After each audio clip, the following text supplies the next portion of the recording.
Muito bem, uma palavrinha sobre esse momento histórico que vivem todos nós amazonenses, né?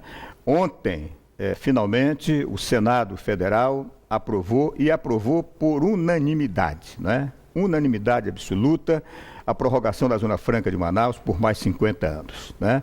Então a gente quer parabenizar o povo do Amazonas, né? Você, trabalhador do Distrito Industrial, e você que não é trabalhador, mas que faz parte da sociedade, da população de Manaus e do Amazonas, e que se beneficia com os investimentos do governo, né? Para que o governo do Amazonas tenha folga nos investimentos, né? Na área da infraestrutura, da saúde, da educação, enfim, da segurança, né?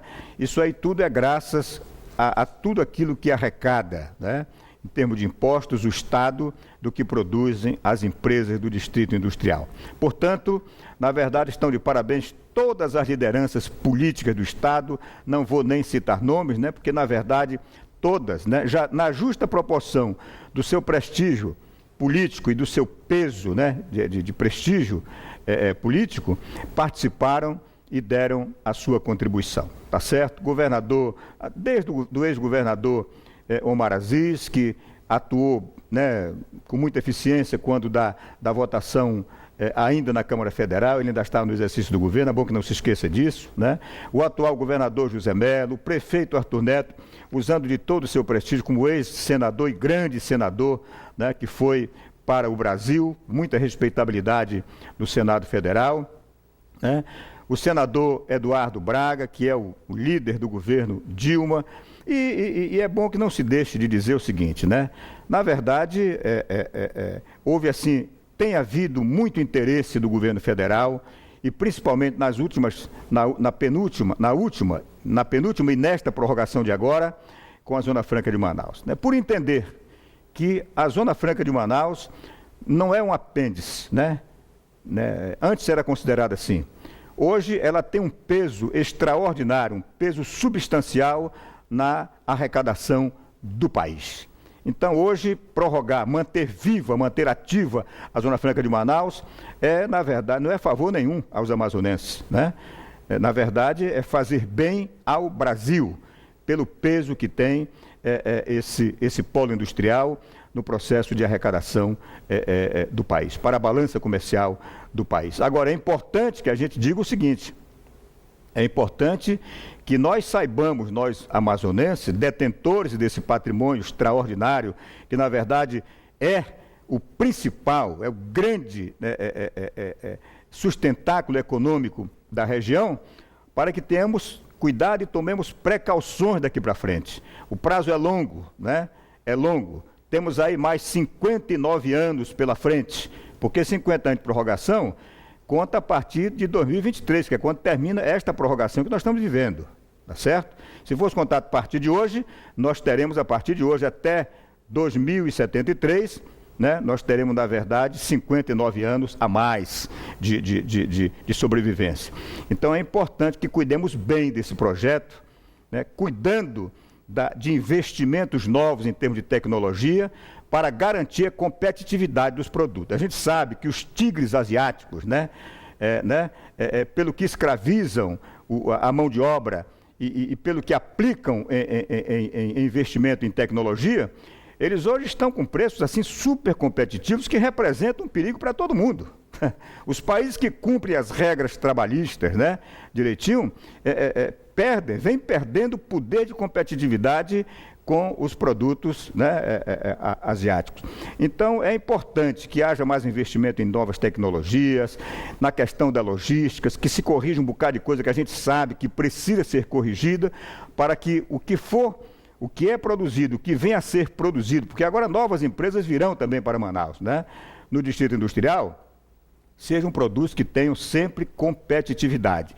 Porque, senão, o que mantém um projeto industrial ativo e vivo não é só a questão da canetada, de uma prorrogação. Você vai durar 50 anos a mais. Não, não. É a sua capacidade de competitividade, porque o mercado tem as suas regras, né? E essas regras são frias. Então, a gente lança esse aviso e esse alerta, que eu tenho certeza que esse alerta está na cabeça de todos aqueles que têm amor por Manaus, que querem a preservação e querem a continuação ativa do distrito, não só não só com vida longa, mas produzindo com competitividade para que essa grande arrecadação, cada vez mais crescente, seja cada vez, né, duradoura, né, para o nosso Estado e para a economia do Brasil. Parabéns a todas as forças políticas que lutaram e parabéns de uma forma muito clara ao povo do Amazonas, que é o grande beneficiário, né, da continuação da Zona Franca de Manaus. Eu tenho uma matéria rapidinho, é que anteontem o governador José Melo e o prefeito Arthur reuniram a imprensa, né, no centro de convenções da Arena da Amazônia e fizeram um balanço, né, da Copa em Manaus. Meu querido Monteiro, por gentileza, bota na tela essa matéria para a gente conferir. No período da Copa, Manaus deu um show de bola. Recebeu 120 mil turistas que aqueceram a economia local com 325 milhões e 800 mil reais. A força do evento ajudou a arrecadação do Estado a subir nesse primeiro semestre 19,52% em relação ao ano passado. E o que era para ser uma visita rápida, de no máximo 3 dias, a média de permanência do turista na capital chegou a 5,4 dias para os estrangeiros e 6 dias e meio para os brasileiros. Os jogos na Arena foram assistidos por 240 milhões de telespectadores no mundo. Manaus virou vitrine durante o Mundial e não desapontou. Nesta manhã, o governador José Melo e o prefeito da capital, Arthur Neto, comemoraram os números positivos alcançados durante a Copa. Para o prefeito, a cidade pode sim trabalhar para se tornar um dos maiores destinos turísticos do país. Manaus, hoje, é cobiçada. Manaus sediou um grande evento. Manaus provou para o mundo que é capaz de sediar qualquer grande evento. Isso tudo mexe positivamente com a gente, mexe muito positivamente com o nosso ânimo, enfim. E Manaus começa a perceber que uma das suas maiores vocações, além da Zona Franca, além da biodiversidade, é sem dúvida turismo. Então vamos procurar nos preparar para ganharmos muito dinheiro com o turismo. E uma grata constatação: empresários do setor de eventos estão interessados em promover shows nacionais e internacionais na Arena até o fim deste ano. Já foram 11 pedidos até agora. O governo deve anunciar em agosto o resultado de um estudo sobre a viabilidade em ceder o estádio para a iniciativa privada por contrato de concessão. Nós vamos encontrar um denominador comum, não só para utilizar essa arena de forma sustentável, mas também para dela extrair recursos capazes não só de sustentá-la, mas também sobrar um pouquinho para que a gente possa incentivar o nosso futebol através daquela garotada aí, talentosa, que estão aí pelos bairros. Muito bem, né? Que bom saber que o saldo foi altamente positivo, tá? Parabéns ao governador José Melo, parabéns ao prefeito e parabéns de uma forma muito especial à população do Amazonas e de Manaus pela forma como soube representar esse estado, né, oferecendo uma receptividade, né, maravilhosa. Isso é, na verdade, o que encantou, né? Porque esse pessoal que veio aqui, por mais que Manaus esteja arrumadinha, ajeitadinha e tal e tudo, né, belas praças e tudo, a arena seja bonita e coisa e tal, a gente não vai imaginar que o pessoal que vem lá da Suíça, que vem lá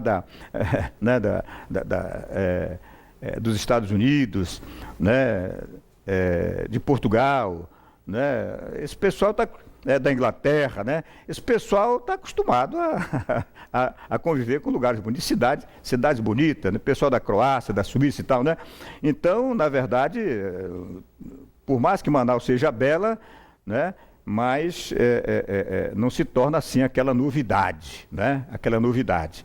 Na verdade, o ponto fundamental, o que encantou realmente foi o calor humano, né? A forma, a receptividade do povo amazonense. Isso que foi marcante. E não só do povo amazonense, do brasileiro de um modo geral, porque 90 e poucos %, né, de todos os que visitaram, de todos os países que visitaram o Brasil, se encantaram com o jeito de receber do povo brasileiro. Então, nossos aplausos para o povo, tá certo? Bom, minha gente, uma promoção aqui do Departamento de Marketing da nossa Band Amazonas, né? Promoção você mais 4 amigos no cinema. Como é que você vai participar?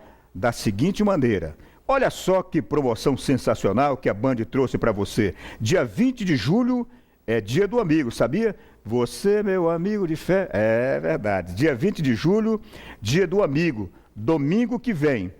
Né? Então você entra agora no facebook.com/bandamazonas e participe da promoção Você Mais 4 Amigos no Cinema. Né? Primeiro, curta o banner da promoção no facebook.com/bandamazonas. Segundo, comente e marque 4 amigos. Terceiro, na aba promoções, você dá uma clicada em Quero Participar. Você Mais 4 Amigos no Cinema é na Band. Participe. Tá muito bem? Bom, minha gente, vamos agora então abrir câmeras e microfones para receber com muito carinho duas figuras que representam dois setores importantíssimos, né? Para a saúde da nossa gente, tá bem? Recebo e peço boa tarde com muito prazer, doutora Mia Muroia, que é vice-presidente do Conselho Regional de Farmácia do Amazonas. Obrigado pela presença, doutora Mia. Boa tarde, Nonato. Boa tarde a todos.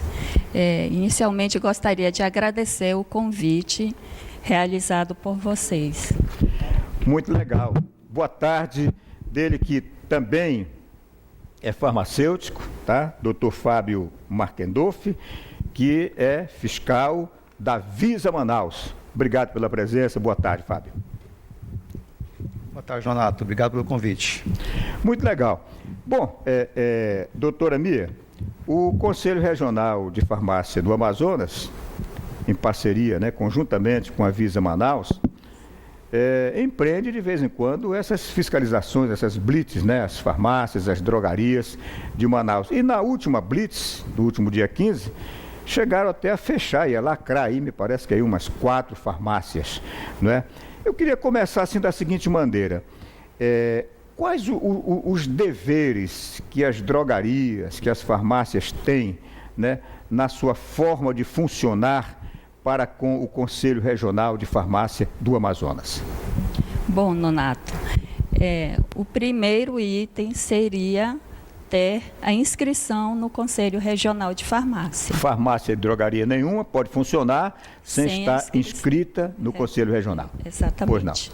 Segundo item é ter o farmacêutico responsável técnico pelo estabelecimento. No caso, um farmacêutico.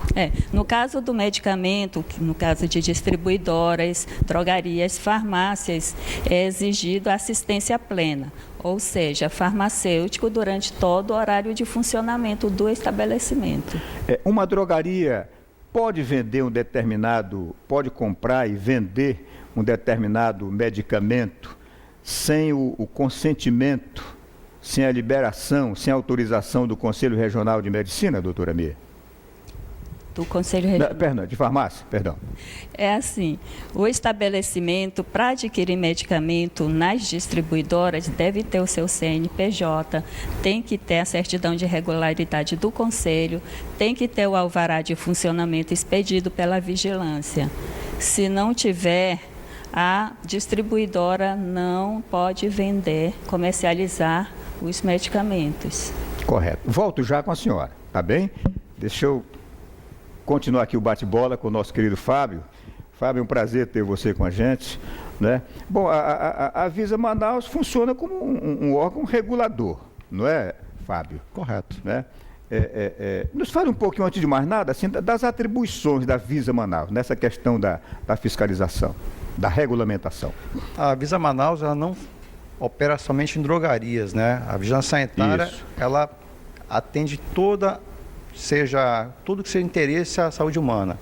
Comércio de alimentos, drogas, insumos, os serviços, né, clínicas, hospitais, tudo que é relacionado à saúde pública, a vigilância sanitária, ela fiscaliza e exerce o papel como órgão regulador, ou seja, ele controla a atividade desses segmentos, seja alimentos, seja medicamentos, seja a parte de saúde, de serviços, né, cirurgias, hospitais. Então, a Visa Manaus tem essa função de ser esse órgão regulador que vai controlar como esses órgãos, como estes estabelecimentos estão operando. Correto. Os fiscais da Visa Manaus, de uma forma geral, tem a mesma formação sua de farmacêuticos ou são formações diversas? Claro, A Visa Manaus ela conta com vários profissionais, farmacêuticos, enfermeiros, biólogos, químicos, e cada um numa área específica de atuação. Os fiscais todos são técnicos, têm formação superior. Atualmente temos fiscais, as novas gerações que entraram são apenas nível superior, mas temos os profissionais de nível técnico, que também se profissionalizaram posteriormente. Então, atualmente, a gente tem um corpo de fiscais bastante qualificado. Correto. Vocês devem ter, assim, um trabalho muito grande, né? A gente conversava nos bastidores e eu dizia para o Fábio, não sei se ele concorda, mas a verdade é que, infelizmente, né, não falo o amazonense, o brasileiro de um modo geral, né, claro, salvo as exceções, eu não gosto de generalizar nunca, né, mas uma fatia muito grande da sociedade, né, não tem aquela cultura da obediência, do respeito a normas, né. Muita gente gosta mesmo de se dar bem, de vender de qualquer jeito, comprar pelo menor preço, não importando muita qualidade, vender pelo melhor preço, né? Ter o maior lucro e geralmente se desobrigar, né? de pagamento de taxas, tributos e tal. Infelizmente, uma fatia muito grande do mercado, né? E da sociedade funciona desse jeito. Nessa última blitz, nessa última fiscalização, o Fábio, vocês chegaram a lacrar, me parece que 4 drogarias, né? Se você quiser citar os nomes das drogarias, fique à vontade. Se não for uma questão de ética do fiscal, também não cite. Mas por que motivo? Se quiser citar, até é melhor, que a sociedade precisa saber, né? Mas quais os motivos, né, que levaram a Visa Manaus a lacrarem? Quais as falhas dessas 4 drogarias? Bem, os nomes todos eu não me lembro, mas um deles é até um caso curioso, que na verdade era uma padaria. A inscrição dele, CNPJ, era de uma padaria e ele estava travestido vendendo medicamento. O fato é que a população já viu, né? Já sabe quem são elas. A gente já pôs os lagos de interdição. A interdição é uma medida administrativa a mais extrema, né? A mais severa, mas o objetivo é resguardar a saúde da população. Quando a vigilância sanitária fecha um estabelecimento, o que ela está fazendo? Ela está impedindo que a população tenha acesso a uma situação de risco. Quando ela fecha uma lanchonete, um local, é porque ela quer o quê? Preservar a população. Correto. Pois é, mas eu digo essas 4 drogarias, o que elas... Sim. O que infringiram, né? O que não estava correndo bem lá? O que não estava correndo bem? Tratava-se de quê? Estabelecimentos clandestinos, que não têm um profissional farmacêutico, que não têm condições estruturais adequadas. A gente encontrou infiltrações, aplicação de injetáveis sem ter um profissional habilitado. Em duas Você me delas... falou que algumas delas não aplicavam injeções, não tinham uma pia sequer. Né? Exatamente. Que não coisa tinha absurda. Um profissional habilitado, não tinha higiene no local, os medicamentos estavam mal acondicionados.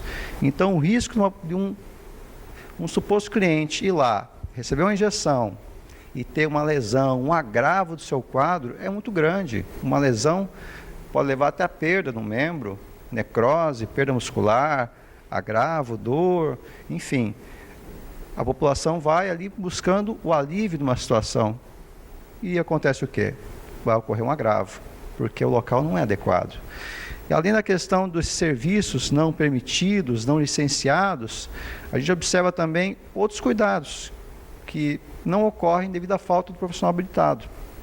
Temperatura excessiva, medicamentos sendo comercializados de forma inadequada, sendo distribuídos em embalagens não adequadas, e o próprio acondicionamento de um medicamento fora das condições adequadas pode levar à perda de sua eficácia.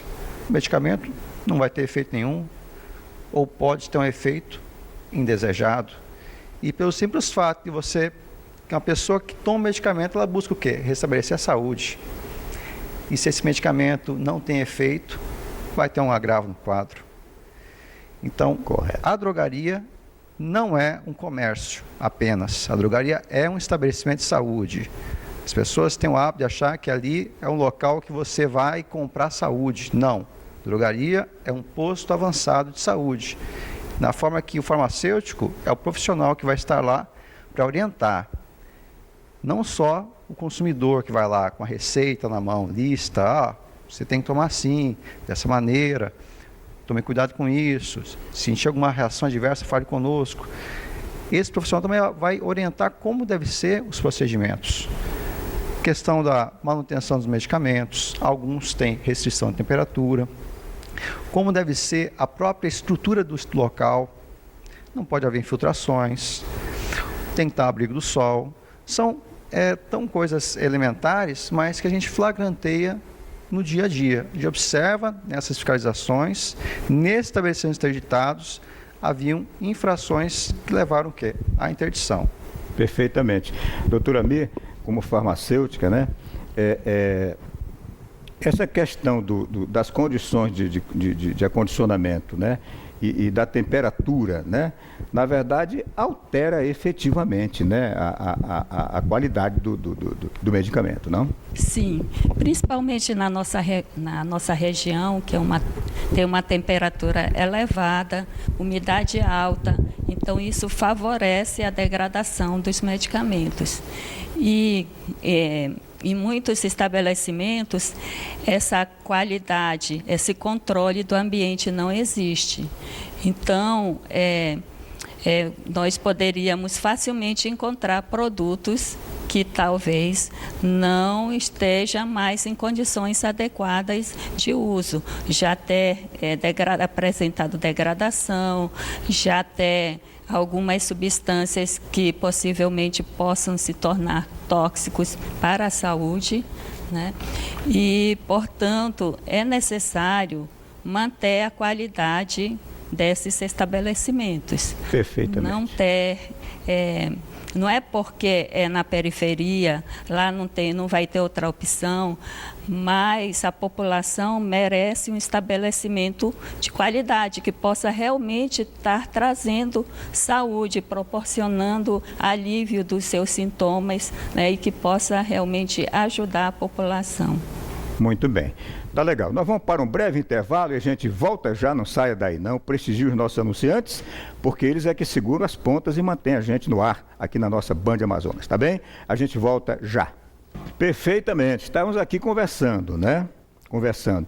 Doutora Mia, agora, como vice-presidente do Conselho Regional de Farmácia do Amazonas, né, essa questão da presença do farmacêutico, né, que é uma coisa obrigatória, né?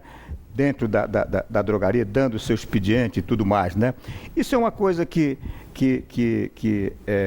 vem sendo cumprida à risca a nível de Manaus? Bom, em relação à presença do farmacêutico, ele é obrigatório nos estabelecimentos de saúde. O farmacêutico seria um profissional capacitado para estar prestando serviços farmacêuticos.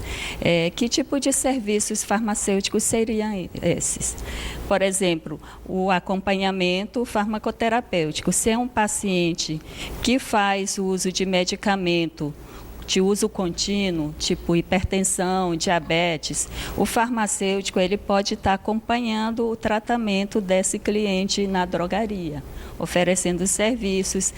Tem muita questão de conciliação de medicamento. O que seria isso?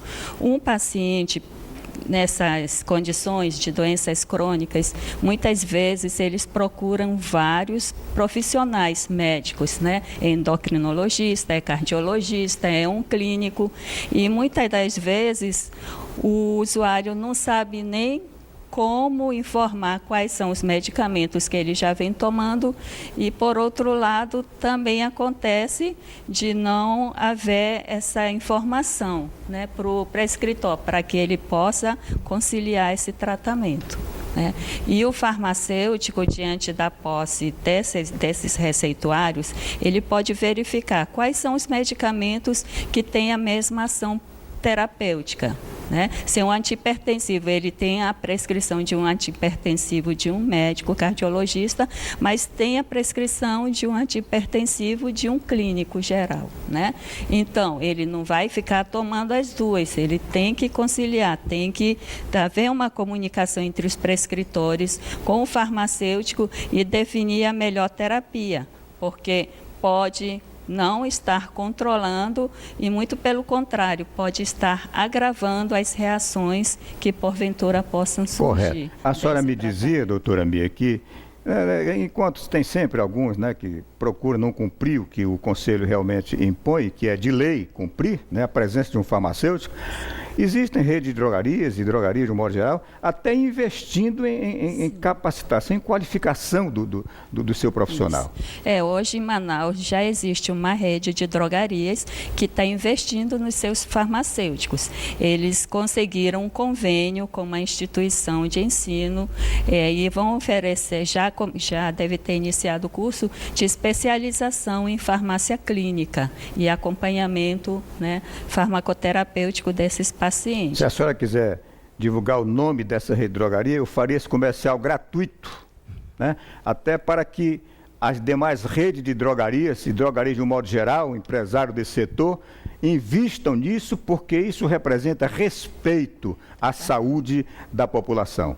Pode divulgar, fique à vontade. Bom, no momento, eu posso falar mesmo? Pode falar, sem problema nenhum. São as drogarias da rede Farmácia Pague Menos. Muito bem. Então, eles já estão trabalhando com os farmacêuticos, procurando qualificar, né, a mão de obra, ou seja, os farmacêuticos nesses estabelecimentos, para que seja um diferencial, né, a ser oferecido para a população. Que legal. Então, parabéns ao pessoal da rede Pague Menos também. E a gente gostaria que as outras grandes redes, né, e não só grandes redes, né? Qualquer empresário que tem lá sua drogaria, que queira investir um pouquinho, né, em qualificação profissional, né, do seu farmacêutico, isso aí representa uma contribuição muito grande à saúde da população. Tanta gente que não pode ter uma consulta médica, se vai de uma drogaria e termina se consultando com um balconista de drogaria. Se tem lá um farmacêutico, é uma outra palavra mais abalizada, é diferente, né? Um parecer, uma tirada de dúvida, né, junto a um farmacêutico, é outra história, né? Competência que não é, por mais experimentado que seja o balconista de drogaria, tem balconista que se intitula até médico já. Você chega lá e já vai receitando tudo e tal, quer dizer, é um negócio assim muito sério, né? Meu querido Fábio, só temos 3 minutinhos, quando o papo é bom é assim, termina logo, né?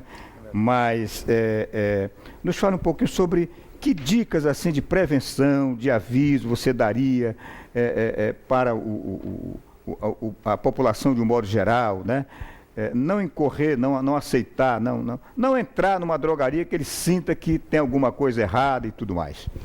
Bem, cabe esclarecer que o principal fiscal é a população. Com certeza. A população, ela exerce um papel muito importante no órgão sanitário. O órgão sanitário tem as demandas que são provocadas, né, de pedir licenciamento, mas também tem as demandas que são solicitadas pela população, as denúncias. E a população, se você vai numa drogaria, o que dá a observar, então, para saber se ela é lícita? Tem que ter certidão de regularidade, licença sanitária da vigilância e a presença do profissional farmacêutico. Aliás, antes de concluir, foi uma falha da nossa produção, tá bem? Mas a Devisa deve ter um telefone para denúncia. Correto. Monteiro, meu querido Monteiro, por favor, use esses dedos mágicos que você tem e bota até o finalzinho do programa esse número que ele vai dar aí para a gente. Tá? Você anote aí para a gente, por favor. O telefone do Disque Denúncia da Vigilância Sanitária é o 0800 092 0123. Vamos repetir mais uma vez para o Monteiro poder anotar. É o 0800 092 0123. E esse telefone não é só para drogarias, é para qualquer coisa em relação à saúde pública.